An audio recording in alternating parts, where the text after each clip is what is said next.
So I'm Todd Smith, CTO at Center. Often get pulled into different technical escalations, oversee our internal IT environment, and then also involved with the different deciding the different technology solutions and systems that we implement not only internally but also for our customers. Roddy Bergeron, can you hear me? Yep. Yeah, okay, good. Roddy Bergeron, I am the cybersecurity technical fellow, long title, over at SureWeb. SureWeb is most people know it as a cloud marketplace. So we resell and support um, Microsoft products, security products, backup products, productivity products. We offer professional services, etc., for our partners. Located based out of Canada, Sherbrooke, Canada, and we have a great partner in Center Technologies. Yeah, we have the fun topic of talking about how to avoid being affected by events like CrowdStrike, or is it even possible? Long story short, it's not possible to avoid it. However, there's plenty of things that you can do to help make yourself a little more resilient and recover faster. Yeah, for sure, right? When we talk anytime we talk cybersecurity, right? Like, and we look at the three pillars of cybersecurity, which is confidentiality, integrity, and availability. Um, you can't avoid, right? I never say like you're gonna always have 100% security. You're never gonna be 100. You're never gonna have zero risk in your environment. There's always gonna be some kind of chain of issues, sometimes simple, sometimes very complex. That's gonna cause you some downtime, right? Like if you have a cloud service that you use, you don't know what authentication services they're using that's tied to Intra or some third party, or if it's tied to AWS. Well, if one of those services goes down, your service goes down, which then affects downstream, right? So when we talk about CrowdStrike a little bit, and we talk about the outages that happen from that, the point I want to drive today is how do you limit the impact of something like that, and then how do you recover from it? Because you're gonna have to quickly pivot to a recovery plan and have some processes and some procedures in place, right, to help your clients recover. And I could tell you that's my MSP's perspective, because I worked for an MSP for 8.5 years building their cybersecurity program and these CISO services. I've helped MSPs cover from like RMM incidents where their whole clients are ransomware. So like that's a whole issue in and of itself to recover from. And same thing with CrowdStrike, right? If you're running a CrowdStrike agent and you're running across your entire client base, how do you recover 500, 1,000, 1,500, whatever, however many endpoints you have, right? So it's an interesting conversation, a very complex conversation to have around limiting the impact of an incident in the recovery process. Yeah, absolutely. A lot of people with business continuity and disaster recovery always think of, the back end infrastructure, where all your data is hosted. But a lot of people don't think about the actual endpoints their users are working on. Yeah. And this event was one of those that impacted everything to where end users couldn't even do simple things or get on their machine initially. Yeah. So yeah, I mean, you look at let's like I hate to pick on Delta because I'm a Delta frequent flyer, but like all their gate agents who have Windows workstations, right? Every single one of them were in a constant blue screen cycle, right? So we'd reboot, it would go to boot up, immediate blue screen, start the process over again. And even when they got them back up into a usable state, they saw the dreaded like, oh, you got to put in your BitLocker recovery key now, and then they struggled to figure that out. Like, okay, how do we get the BitLocker recovery key into the hands of the gate agent? How do we get the machine fully booted again? How do we even then go? Because now that that key is out there, you have to then recycle that key so that it can't be reused again because now it's public information and that key shouldn't be public. So you got to go recycle all those keys. Like that whole process just to get a single workstation up and running. It's something we don't normally think about. It's something that we hope never happens, but I can tell you when it does happen and you're sweating bullets trying to figure it out, the time you wish you would have prepped for it really starts to look a lot better than sitting in front of a workstation getting tons of angry calls from people for sure. Yeah. So one of the things we recommend is Microsoft Intune, right? It helps with that quite a bit, not just from a deployment aspect and making sure you have all your standard security controls, applications deployed, but also BitLocker recovery, to where you can back up the keys and also make it to where end users could, from their cell phone, access a link and view it. And you can also recycle them. So in the event of a machine having an issue, you can also quickly push a autopilot reset, reinstall everything and all your applications and be back up and running pretty quickly. Yeah, like whenever I was at our MSP and we were doing this big automation push and we're trying to tie that back into security, right? And we started using Intune, and I think it cut down our recovery time on our workstation from 4 hours of manual or semi-automated prep to like 15 minutes or something like that. So if you ever do have to fully recover a workstation, between things like having all your files in OneDrive or a SharePoint site, using Intune, using application deployment packages like you said, man, that could you tie that back to downtime for a client and how much that's going to cost them, right? Like we had an attorney, high profile defense attorney we did work for, and he said every hour I'm down, I'm not billing $23,000. So you tie the downtime to real world dollars, and it starts to make, and I hate to use the pun, it starts to make sense, right? That you should do more automation. You figure out ways how to decrease your client's downtime in the event of an incident, right? And those automation tools like Intune, centralized configuration profiles, things like that, all come into play for sure. Yeah. Yeah. So not just backing up servers, but backing up the endpoints, OneDrive. But as what's probably been reiterated in every single one of these sessions is the importance of backups. So we had a lot of different things that we did for our customers whenever this event happened. We have a different endpoint security product that we standardize on, but that's not to say we don't have some clients that utilize CrowdStrike.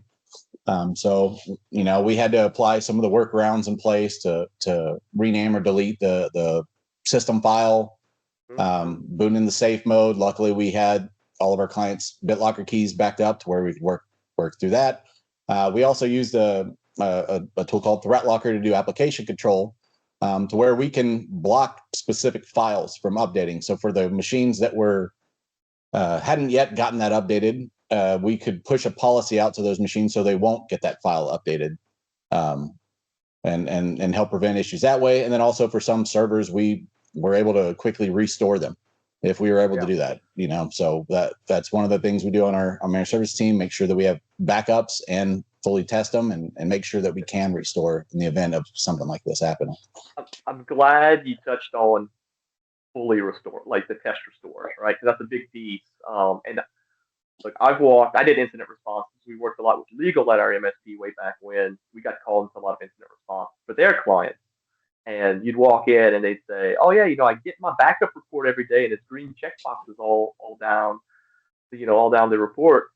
And you go, "Well, is anybody actually doing a full disaster recovery or doing like spot checks on files?" They're like, "No." So they go to restore, and either they find out that they can't restore certain files, or the restore time is going to be 4, 5, 6 days, and they're like, "We can't be down that long."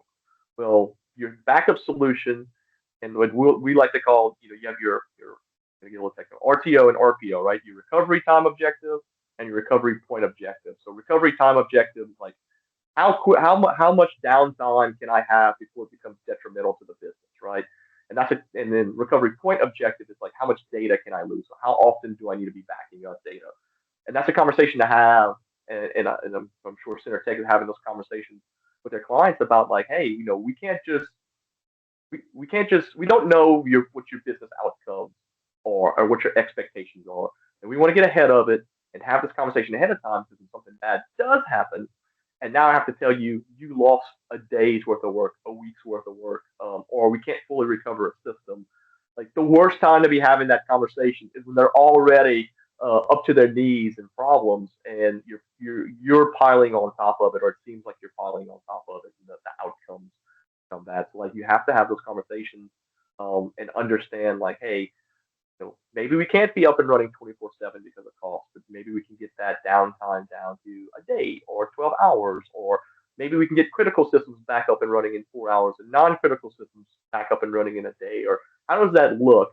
And then you create that plan, put your backup in place, and you test it, and you do things like not only just testing restores, but testing that plan you have in place. We were doing a lot of like role playing exercises. We're like, okay, what happens if this happens and it affects these systems? Like, how would that work for this client? And going through those scenarios and talking about them and refining that process. It builds a lot of trust between you and your clients, and I think you get better outcomes at the end of the day. And no one's freaking out. Like, kind of all always have a saying when I do these, when I was doing these tabletop exercises, these role playing games, is you fight the way that you train, and the more that you train, the better you're going to fight when something bad actually happens. So going through these exercises, like I could tell you, the client's perspective on IT changed. When something bad did happen, like a system go down, you can't always predict hardware failures. They understood that there was a process in place. They were less stressed. We got them back up and running quicker. Like that whole piece, I can tell you, it's critical. It's crucial in a business today, especially when you start talking again like downtime and dollars and how much that's going to cost the business. Absolutely. And very important to have a incident response plan in place, right? Yep. But one thing that a lot of people don't think is, where are you storing that plan, right? So if your internet's down and it's only in the cloud, how are you going to get to it? So it's important to have an updated backup copy of that as well. The old-fashioned way of keeping files offline for something like that.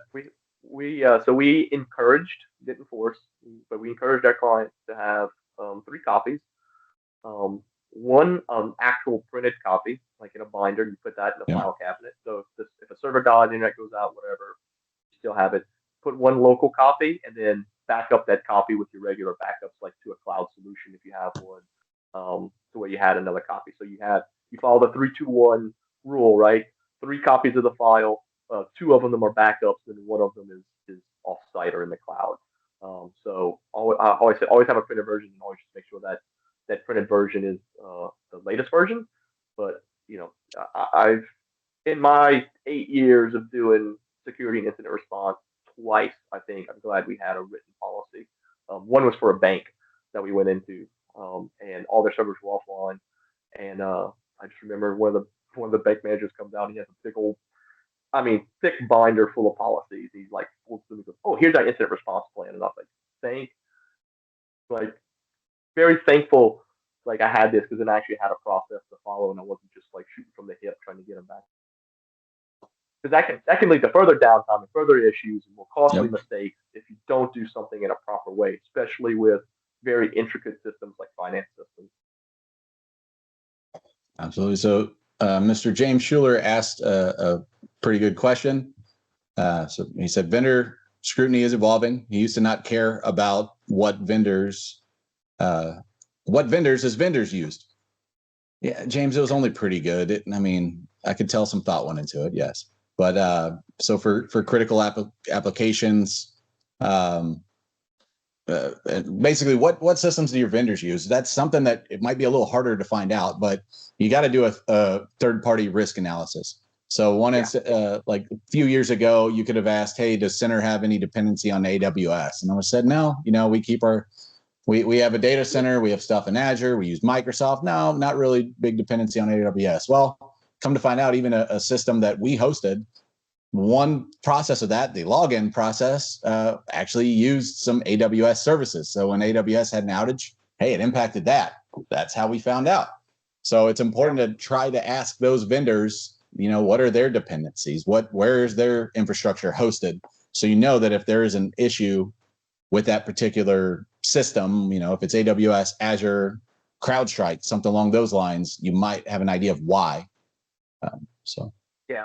Yeah, with all the interconnected cloud services out there, right? You can easily go down a rabbit hole of like, who's connected to what. If something fails, what down chain does it have? Think about it this way. Think when you have an internet outage, or like there's a major outage. Let's talk about like Verizon a few weeks ago, right? Like what caused that outage, which then would have trickled down maybe to AWS, and trying to find those root cause and all the different pieces that go together. I mean, if you have in an interconnected internet system, if BGP has problems, right, which we've had in the past many times, they take out whole sections of the internet, like trying to figure out how all those different pieces can connect is it's you can really easily go to. It's good to understand it.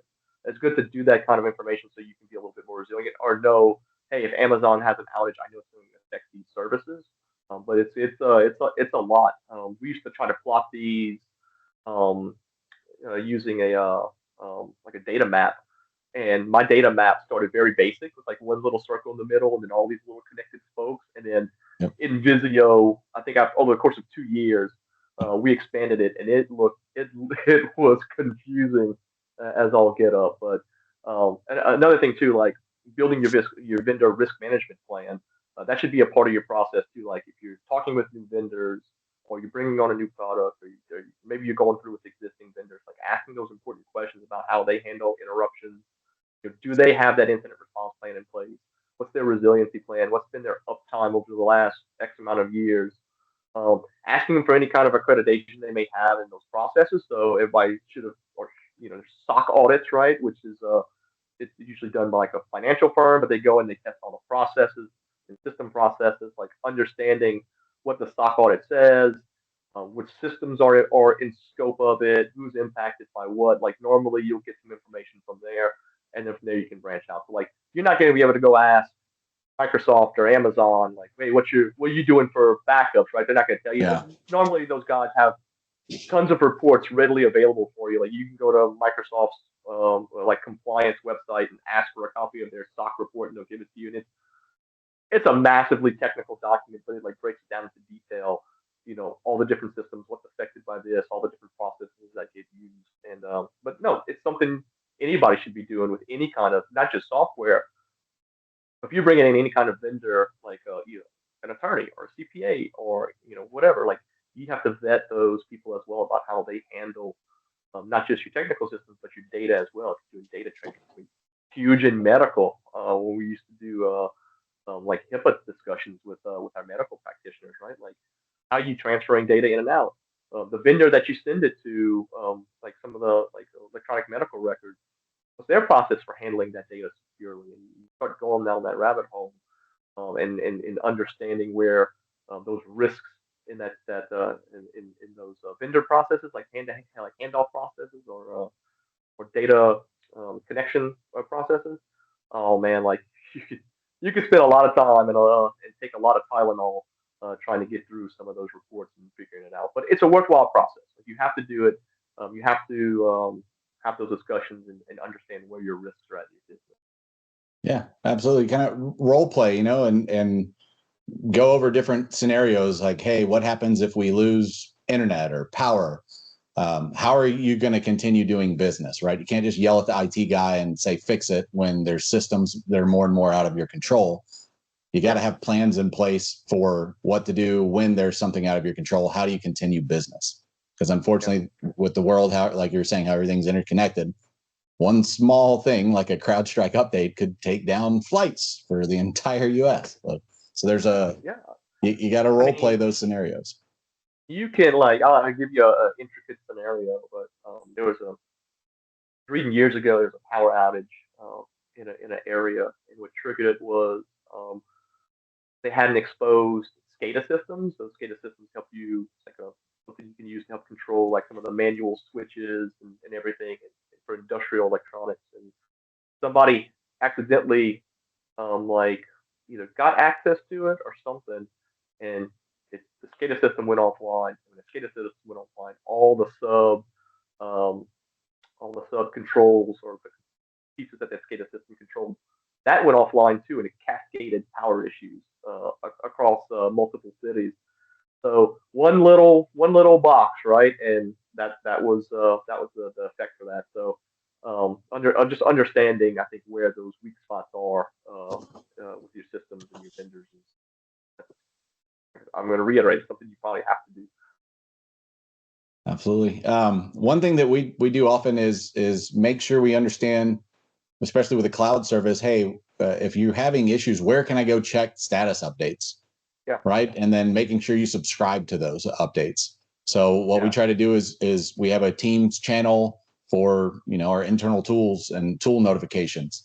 And we'll set it up to where we can get anytime there's a cloud service we utilize, when they are pushing an announcement, that it posts there. So not everyone's creating a service ticket at the same time when there's an outage, to where that might update faster than I can send a message out to the team. So that way everybody's kind of aware of the status of those particular applications, but you need to make sure you know where to go look in the event of an issue. That's a important thing to touch on too. So when we talk about incident response, we always talk about how do we get services back up and running, but we never talk about the communication plan. Yeah. How do we communicate? Who's going to communicate? How often are we going to give updates? Where do we go to get updates? Like all those pieces too are important, because I put my client hat on, or my end user hat on, I'm anxious. I'm trying to figure out what to do. And the more information I can give them, and the more reassurances that I can say, in 15 minutes, we're going to give you another update. In 20 minutes, you'll hear from our, CTO or whatever, that we're going to go out there and give you a live update, and just stay tuned here. So that part's important leading up to the fix, and then services get restored or partially restored, maybe a ramp up, and then going back and later doing like a root cause analysis and saying, here's the problem, we figured out what happened, here's how we fixed it, and here's how we're going to prevent it in the future. So so everyone's aware that, like, you're taking it seriously, you're working, you've come up with a plan, and you're going to make sure that potentially this doesn't happen again. Like, you're giving that reassurance, and the support. Because I always tell people, like, the way you handle an incident, especially one that's public facing or client facing or end user facing, like, that matters a lot. Like, it's a lot of people, um, we understand, like, how issues happen, and we understand the fact that, bad things are going to happen, but like that, I think, like, that emotional feel around it, like, how did you make me feel during this incident, like, is important as well. And if we communicate clearly, and we understand, everyone understands what's going on, and that in the future we're going to help prevent this. Like, that feeling that the client gets or the end user gets of knowing that you're working on it, that you've been clear in communications, is crucial. I've seen too many good vendors and too many good MSPs have an incident, and while they're good at the technical piece, the communication piece, totally fails, and they lose a lot of trust. Sometimes through no fault of their own, but that trust piece is is critical. Yeah. So one question I've been asked by people when this issue happened is, what do you think the industry fallout will be, right, from this? Because there's going to be different requirements. There's going to be I'm sure that CrowdStrike is going to have certain things in place to help prevent something like this from happening. What are your thoughts on that? So we go down a really deep path here, but let's start on two pieces. There's going to be a focus on, kernel access inside of Microsoft. So Microsoft, way back when, they got sued in the European Union because they weren't playing fair with access to Microsoft's kernel. Microsoft didn't. We only give them kernel access because you mess with the kernel, like the core piece of Windows, you can have some really big instability problems. And if an attacker can get access to the kernel, can completely own a system, and nobody will know about it, right? Because, like, the kernel is this very, very, very, very protected core piece of code in Windows that basically controls everything. So, and this issue is one of the reasons why they wanted to protect it. yeah. So the European Union said you have to give them access to it, or it's anti-competitive. And then we had the rise of, like, the kernel drivers, right? That leads us to the CrowdStrike issue. And look, I don't want to pick on. We're talking about CrowdStrike, but this issue has happened to multiple vendors over the years. So it's not. So the debate now is going to be, hey, after this issue, which took down, flights for days and everything, like all the other impact it had to hospitals and the financial sector, do we now have the conversation that the European Union got that wrong and Microsoft should cut off kernel access? So that's discussions probably going on right now in some room somewhere with officials and governments and saying, is this the path we want to go?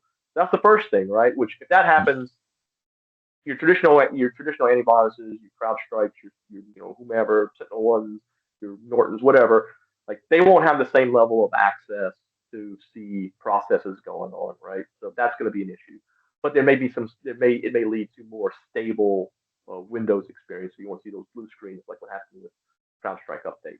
Yep. Second piece is the review process for code. So CrowdStrike in their root cause analysis basically said, hey, we didn't have the process we had for reviewing code was bad. The testing tool, I'll use that term. The testing tool they used on the code had a bug in it that didn't catch that issue. Like it was boom, boom, boom, boom. These bad processes they had in code review because they're constantly cranking out new updates. There's new attack vectors coming up. There's new threat actors in the playing field. They're using different techniques. They're taking different paths through the MITRE chain, and CrowdStrike's constantly updating their endpoint to make sure that they're catching all these new things, and that the heuristics engine and the I guess the EDR engine is picking up on all those new attacks. They're constantly cranking out code, and updates, and something bad happens. So that review process is going to hopefully become a lot more stable across the board, and that more vendors follow a more strict update process, including one of the other issues that I felt was problematic in the CrowdStrike incident and others as well. When an update gets pushed out, it gets pushed out to everyone, right? Like Yeah. there's no you can't have like I couldn't as a end user of the software or the IT provider say, let me test this on a few computers first, and then I'll roll it out to workstations, and then maybe non-critical servers, and then critical servers, right? So I'm going down the chain of what's going to have the least impact if this is a bad update. We couldn't do that. We could control the version that we pushed out, but we couldn't control which machines were more important. So we call that ring update. So you update them in Yep. rings. So my advice was, hey, you guys should probably do more. Have the ability to have the IT provider or the end user of the product have the ability to control who gets updates and when. Because Yep. if I take down a critical, like this happened during my time at our IT, we got called as an issue. We helped in an incident with a 911 call center where a bad update took down their 911 operations. So you can imagine. Luckily, it was a small town 911 operation, so it wasn't a huge issue. They could still call the sheriff's department directly and everything, or local police. But imagine that going on in a major city like 911 goes down, right? Like you got a huge issue. So that was the same. That like so being able to test that critical like those updates against non-critical systems and then rolling them out to critical. Got to have a balance between protection and uptime, right? Again, going back to the CIA triad, confidentiality, integrity, and availability, the updates provide confidentiality, but a bad update takes away from your availability. You got to balance, the Yeah. C, the I, and the A in there to make sure that you have good systems because you pull from one of those, the corner of that triangle is going to affect something else. So balancing the protection with the availability is where we're gonna. I think that's what was missing in CrowdStrike a little bit Yeah. as part of that incident. Yeah, absolutely. Because we do a lot of vulnerability scans, look for different vulnerabilities and applications. There's always one out there, always. So it's very important to get things patched as quickly as possible. But you need to have a pilot group, and so that's something that we do even for Windows updates. Well, the pilot group that we push the updates to first, make sure there's no issues before we push them out to all of our clients. So Yeah, that's a good standard best practice with updates is have your tests right and roll them out. You roll your tests out, and look still too, especially with Windows updates, like reading all the reports that come out from Microsoft, like giving it a day or Yep. two to see all the people who've tested say, hey, here's all the major issues going on. If I apply that patch to X, Y, and Z server, am I going to have that same issue in that same configuration? I mean, that's part of the update process, like almost like threat intelligence, right? Like I'm gaining new intelligence based on what's out there, but I'm also applying that best practice of rolling out updates in like an orderly fashion. Well, it is 12:30. Thank you, Todd and Roddy, for your great session on a really hot topic at the moment. We're going to take one more 30-minute break, and we'll be back on at 1 o'clock for a session on the recent announcement of the end of life for Dynamics GP. James Schuler will be taking over for me for the remaining 2 sessions, and you can actually catch him on our final keynote at 1:30. I can't believe you kept him quiet this long. I tried my hardest. All right, guys, we'll see you back in 30 minutes. Thank you. Thank y'all.